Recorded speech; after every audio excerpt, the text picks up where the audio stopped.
What do the Oklahoma Sooners got to do to keep the winning ways going against Iowa State? We'll talk about that and give you our Big 12 predictions this week on today's episode of Locked On Sooners. You are Locked On Sooners, your daily podcast on the Oklahoma Sooners, part of the Locked On Podcast Network, your team every day.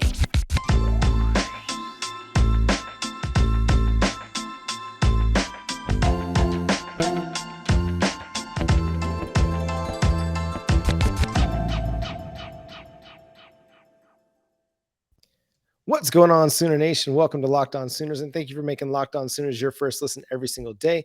Today's episode is brought to you by BetOnline.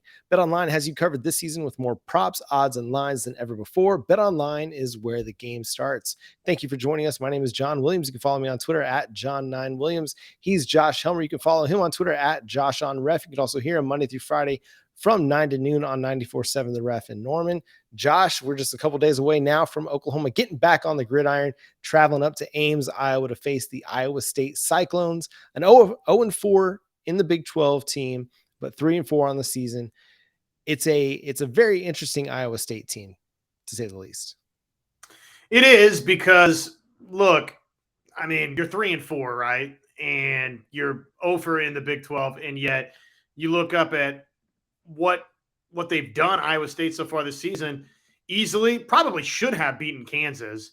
If you can make a field goal kick there. Obviously, if Xavier Hutchinson's able to make a grab versus Texas, they're walking out of Austin. I think, if he makes that catch and races in for a touchdown, probably they're coming away with a defensive stop and winning in Austin. I guess that's not totally a guarantee, but probably it was going to happen if they get that score right there. So they're not far away from being a 2-2 Big 12 team. But again, the age-old adage, you are who the record says you are. And the record says that Iowa State is the worst team right now in the Big 12 conference. So with that in mind, and Oklahoma coming off of the bye week, John, if you're OU, based on the way your offense played versus Kansas, make Iowa State look like that cellar-dwelling team, though obviously on the road it's going to be a legitimate challenge. On the road and against a team that arguably has the best defense in the Big 12. I mean, statistically, they do have the best defense in the Big 12. They haven't really played a team that could score as much as Oklahoma can score. I mean, Kansas State, they're a really good offense, but it's very much ground and pound. You know what I mean? Like they're willing to be patient, not try to hit big plays. They're looking to kind of 3 yards in a cloud of dust against you if they can. Deuce Vaughn is kind of their big play threat. And then, against Kansas, I mean, it's still Kansas. Like Kansas is doing better, but they're still Kansas. We're seeing the last couple of weeks that the talent disparity between Kansas and the rest of the Big 12 without Jalen Daniels elevating that team, it's still very, very drastic. And then against Texas, Quinn Ewers is still a true freshman, or not a true freshman. He's a redshirt freshman. He's still a freshman making just, his first few starts in college football. But they were able to score 24 against Iowa State's defense. Baylor was able to go over 30.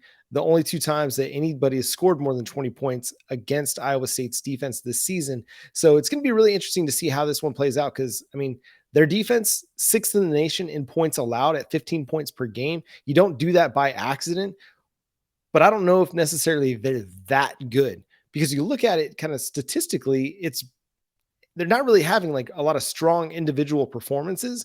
It's a lot of good team defense. But again, I don't know if they've gotten the best shot out of Kansas State or Kansas in some of those games. And again, we talked about Quinn Ewers, like it might've been one of those situations where they were kind of making him more pedestrian, more methodical, and they weren't able to hit big plays. Not giving up big plays is going to keep that point total a little bit lower. Making teams drive the football on you is going to keep that point total lower. So this is going to be a good test for Oklahoma's offense to see really where they're at, because against Kansas, it's kind of hard to know.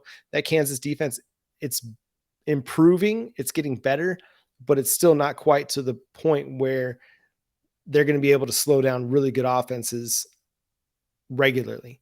So this is a really good test for Oklahoma coming out of the bye week against a team that is going to make you really earn everything that you want to get offensively. And so let's just start there. Josh, what do you think Oklahoma's got to do offensively in order to put some points on the board and take some of the pressure off of their defense and then ultimately win this game? Well, I mean, obviously you expect Eric Gray to be able to have another big performance. I think it starts right there. Oklahoma's ability to handle the different setup defensively, the looks that Iowa State gives you, right? Like you would think drop 8 defense should be able to run against Iowa State, though historically that's not always been the case for Iowa State opponents. They have been pretty stingy at times against the run. So, I mean, it's got to start there. You've got to upfront identify how to schematically block Iowa State, who is defensively a little bit different. I mean, just strictly talking the numbers in the box game, you should have the numbers in the box advantage in this game if you want to go heavy set, John, which with one of the nation's top rushers and Eric Gray, I would say probably that's key number one, right? Is come out and just get Eric Gray established and rolling. Yeah, 100% agree with that. I think this is another game where he has a chance to have a good performance. And I think you're going to see a heavy rushing load for both him and for Javonte Barnes. I think this is just going to be one of those, we're going to pound it. We're going to make you stop us every single time that we're on the field. And we're going to run it until you can prove that you stop it and make us punt. That might work against Oklahoma at times, but I think it's a strategy that they can go in with, knowing that their defense was a little bit better against Kansas, and their defense is going up against an offense that isn't going to run away with them. So they aren't going to have to feel pressed to score like right out of the gate, if or feel the stress or the strain if they have a punt or if they have a 3-and-out or something like that. They can come back on that next drive, adjust, and then get back after it. But I think the offensive line is playing really, really well right now. And I think that's going to be a big key in this one is, slowing down Will McDonald, getting guys to the second level, getting those linebackers, allowing Eric Gray to do what he does best. And that's make cuts, find open lanes, use his vision, his agility to make big plays in the running game. I do think that is kind of the number one key. And I know people talk a lot of times about how running the football is the key to success. Sometimes, yes.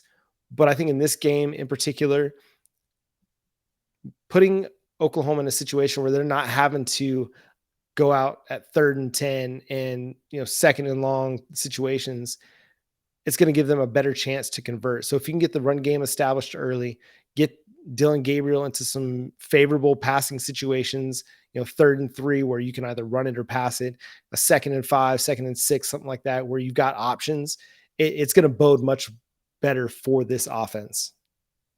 Well, and Iowa State, again, think of somebody that historically is comfortable dropping 8. I mean, John, they're really good defending the run. They're 15th nationally in that category. They only give up 105 per game in terms of rushing yardage. They've only surrendered 4 rushing touchdowns, and they only give up 3.3 yards per rush. So when you start talking about winning 1st and 2nd down versus an Iowa State defense that hypothetically it sounds like you'd be able to run the football against, they're good against that, right? They make it difficult to do that. So, I mean, that is going to be the first game within the game for Oklahoma.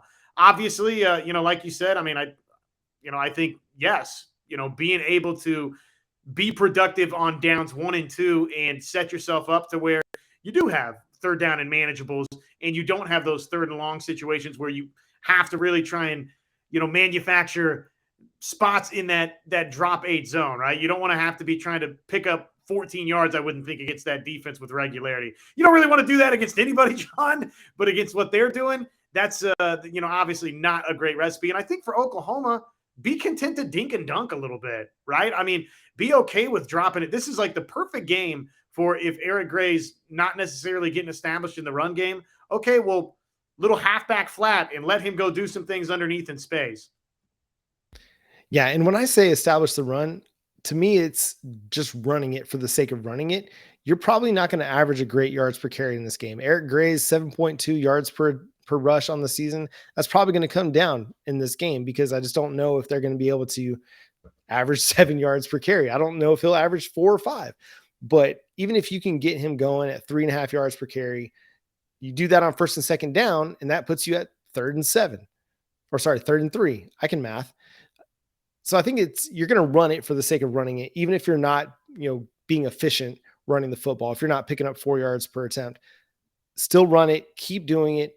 And then, like Josh said, I think that's going to be key. I've been on Jeff Lebby about a lot of the short passing game, especially the stuff behind the line of scrimmage. I think that's going to be one of the things that you do to kind of soften the defense up a little bit is you throw it out wide. You make them think about the wide receiver screen, the tunnel and the bubble screens, the halfback pass to the flat to Eric Gray, open things up a little bit in the middle so that then you can begin to pound it a little bit better too. So it's going to take a little bit of balance, but I do think that's going to be key to this one is being willing to just be patient. We talked about it a little bit in the live stream last night, just being patient offensively, not feeling like you got to pick up every single, you got to pick up a first down every single time you throw the ball, being willing to get 5 yards, 4 yards, live to play another down. Just don't put yourself in situations where you're 2nd and 10, 3rd and 10, and then make sure you don't have penalties that are killing drives.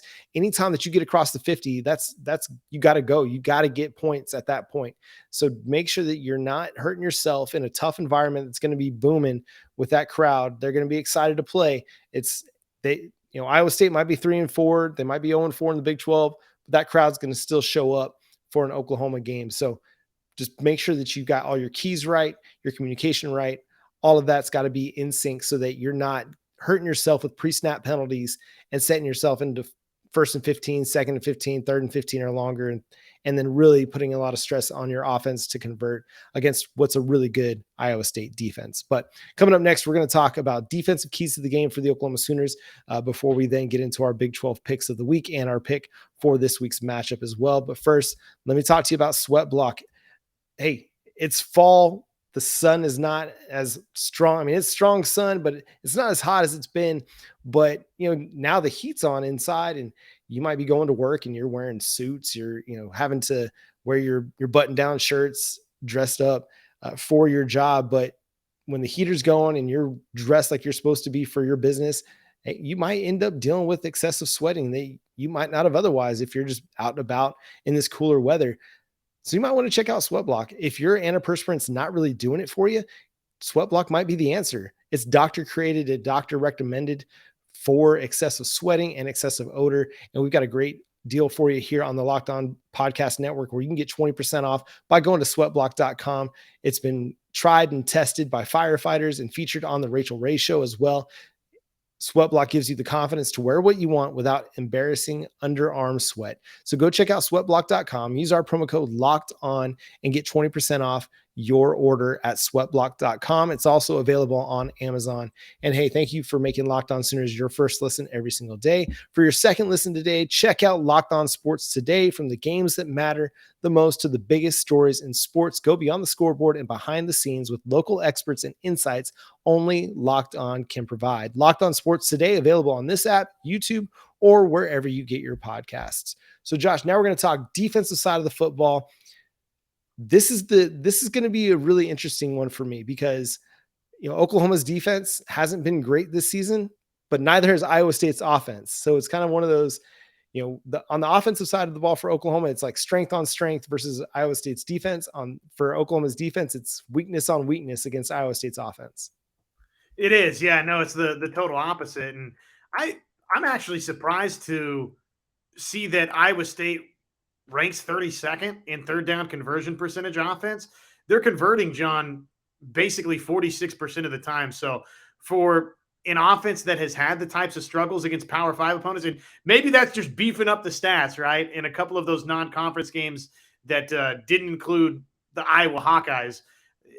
I don't know, but I mean, they're surprisingly pretty decent. They're actually a little bit better than Oklahoma in terms of third down offense. Oklahoma is 43.7%. They convert third downs offensively, which probably that number is for OU a little bit distorted by the Texas game and the end of the TCU game minus Dylan Gabriel. But, obviously for Iowa State, I think, if you're Oklahoma, John, if you can not allow big chunk run plays with regularity, right? There's Football Outsiders, I think, is the site that sits there and evaluates the stuff rate for offensive lines, which basically is how many of your runs, the percentage of runs, does your offensive line block up to where they go for no gain or they lose yardage? And I don't have in front of me what Iowa State's stuff rate is right now, but those are the types of plays that if Oklahoma can come up with a couple of those, then I think that's going to set them up to get off the field versus a Hunter Deckers who doesn't have a ton of experience and, oh, by the way, has been prone to throwing the football to you a little bit. But again, for OU, John, rushing defense in general has been a massive, massive problem. So like we've talked about on other occasions throughout the season, I think probably you're accepting the realization that that's not going to happen again and again and again for Oklahoma. But if you could mix in that a couple of times throughout this game, right, to where you set Iowa State up in a couple of third down and long situations and then get off the field, right? Set yourself up to actually be halfway decent in the pass rush department, which we just haven't seen Oklahoma be all that great at since Nebraska. Yeah, Iowa State's a really difficult team to kind of get a handle on offensively. You mentioned the third down conversion rate. So I kind of went back and looked at, what they did against Texas, which they were pretty good against Texas. I think they converted nearly about 50% of their third downs. But against Kansas State, they were 5 of 15. And then against Kansas, they were 5 of 18 on third down. Against Kansas, they only rushed it for 0.9 yards per carry. Wow. I don't understand that, especially after Oklahoma just ran for 300 yards against them. So Iowa State's rush offense just not very good. Like, are they that bad? I mean, their leading rusher has only like a little over 300 yards rushing this season. So it's not great, but Hunter Deckers is a pretty good runner and he can make some plays with his legs. So I'm very surprised to see that they're not more efficient running the football. And maybe that's where a lot of the offensive struggles come from, and is that they just don't do anything particularly well. Like Hunter Deckers, I mean, he has some ability to throw the football, but he's not great at it. This Iowa State team, they don't have Breece Hall anymore. And so they're not able to run the football as well. And so I do think that Oklahoma is going to be able to make some hay against this team. Some of it, they got to get pressure. I think that they're going to be able to make stops. They're going to be able to get Iowa State into some long down and distances. But that's when you got to capitalize. You got to get pressure on third down, third and long, to force Hunter Deckers into some mistakes, or just to force punts and get off the field. That's just not been something that Oklahoma has been particularly good at, is especially in third and long situations. I never specifically have a lot of hope that Oklahoma is going to be able to force a punt in a lot of those situations. When they do, I'm actually quite surprised, and obviously pleasantly surprised. But that's the thing that I think is going to be key. Can they get them into long down and distance? Can they force them off the field? Can they get effective pressure? We've seen good pressure rates from this team at times. They'll end up with 15, 20 pressures in a game, but it still never feels like the quarterback is stressed by that pressure. They're able to evade it, get outside the pocket, make plays with their legs, and move down the field. So for me, I think they'll do well against the run. It's, can they take what they do well against the run and then get off the field by forcing Iowa State into some either mental mistakes or just unforced errors, or actually show us that the pass rush is improving. I need to see Reggie Grimes. I need to see Ethan Downs and Jalen Redmond. I got to see these guys bounce back and actually start getting effective pressure on the quarterback and get a few sacks. Like, they were great the first 3 weeks of the season. And I know the competition wasn't great those first few weeks, but it wasn't so bad that, like, so much different that Oklahoma can't get any sacks. You know what I mean? Like, to have one sack, I think, in the last 4 weeks is kind of abysmal. And so they got to get better. It's got to improve. And that's going to be huge for this team, because I think they're going to be able to get into some longer down and distances, but can they get off the field by creating pressure? That's what it's going to come down to for me. No Billy Bowman again this week, probably.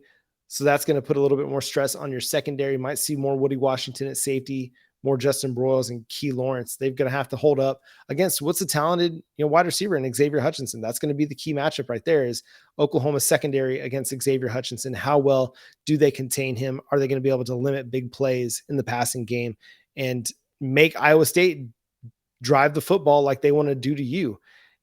Eventually they're going to make mistakes and they're not going to be able to convert a third down, and you're going to be able to get off the field. So don't allow any busts, no big plays, and that'll bode well for your defense.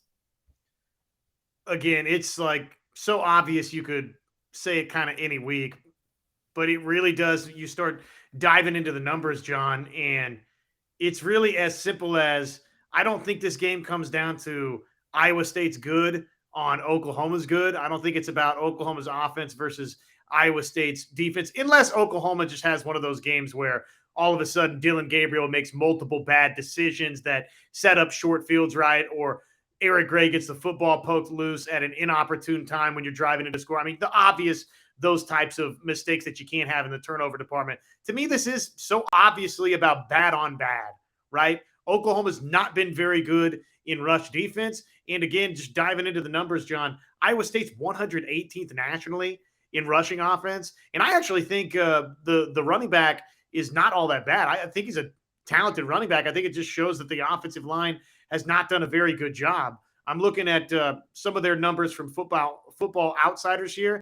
They chart something called opportunity rate percentage, which basically means number of runs that either did go for 4+ yards, which is defined as a successful rush offensively, or I'm assuming from that runs that should have gone for 4 or more yards. And guess where Iowa State ranks? That's right, 127th nationally in opportunity rate for its offensive line. So just, charting and looking at some of those numbers, man, this would be the game to where Oklahoma defensively, you should see Deshaun White and Agwebu and Danny Stutzman. They should be flying downhill and making some plays. Oklahoma's defensive front, right? Those defensive linemen, I would imagine they should be able to get off some blocks. And we see some of those TFL numbers that at times have gone missing for Oklahoma. So, I mean, to me, again, just long-winded here, but, it's probably a game to where, look, it comes down to bad on bad. And that's going to take us into our Big 12 picks for this week. We'll start with kind of the first place team, the undefeated TCU Horned Frogs. They're 7.5-point favorites going on the road to Morgantown to face the West Virginia Mountaineers. The over-under is 69. Josh, which West Virginia team are we going to get this week? The one that beat Baylor 43-40, or the one that laid an egg against Texas Tech on the road in Lubbock? I don't know. I don't know. That's a great question. And I'm sure if Neil Brown knew, he'd feel a lot better going into, obviously, this day versus TCU. I would imagine that probably at the very least you're getting somewhere in between those two versions of West Virginia. I mean, that was just a complete and total debacle for them in Lubbock in a game that, to me, was, I thought, really a toss-up going into the game, and it did not play out like that at all. So I don't know how you can pick West Virginia to win in this game right now.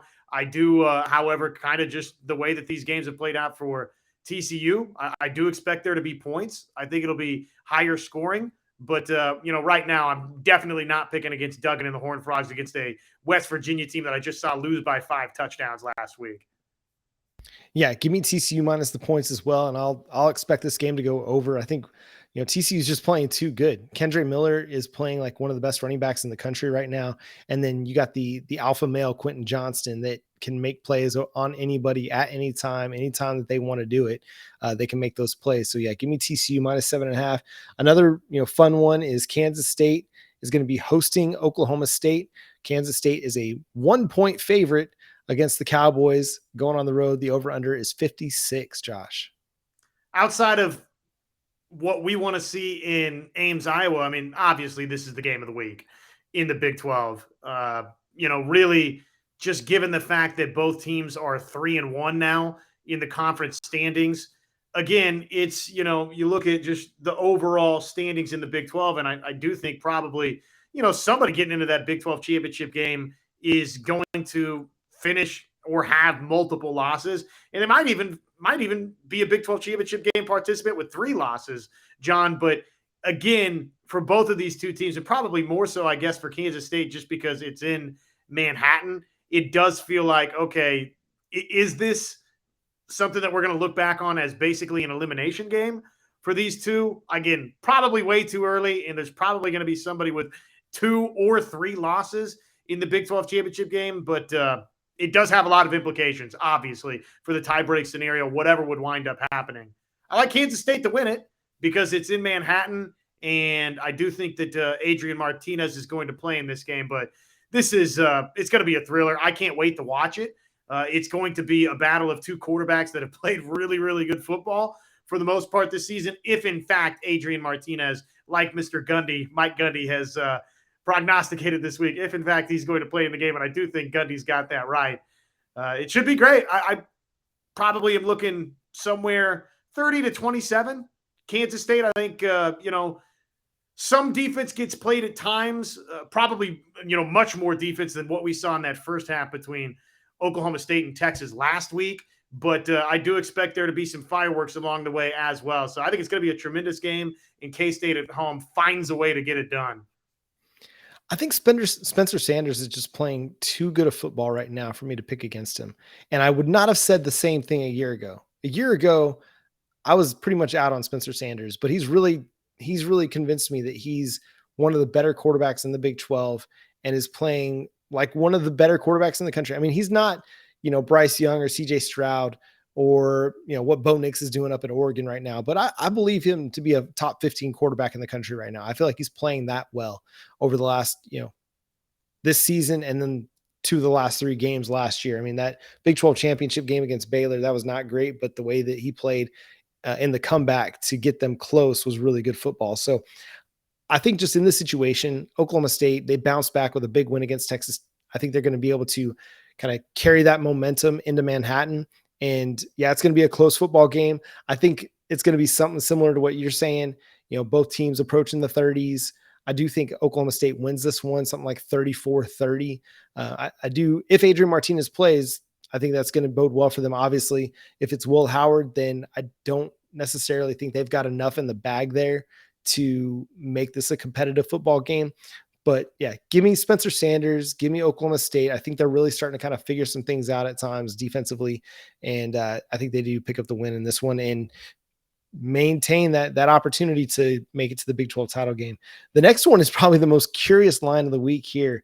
And that's Texas Tech minus 2.5 points against the Baylor Bears. The over Is Baylor good? 2.5. Is Baylor good? That's a great question as well.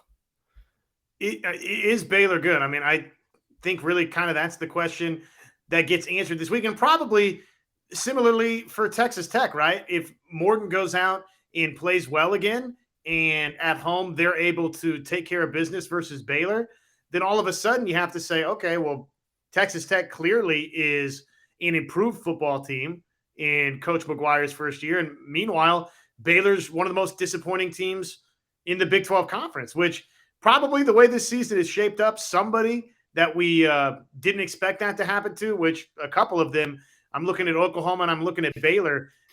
A couple of teams were going to wind up that way, just given, kind of the top to bottom nature of this particular year in the Big 12. There's not a whole lot of really bad in the Big 12, right? Even Iowa State, a team that we're talking about and spending all week breaking down for Oklahoma's sake. John, every single game that they've played against a Power 5 team this season has come down to one score, right? I mean, they've lost, obviously, 4 of those 5 games against the Power 5 opponents. But, man, if that's your seller in this conference, then guess what? It's a pretty darn good league. So all of that is to say, I don't know what the heck to expect in this game.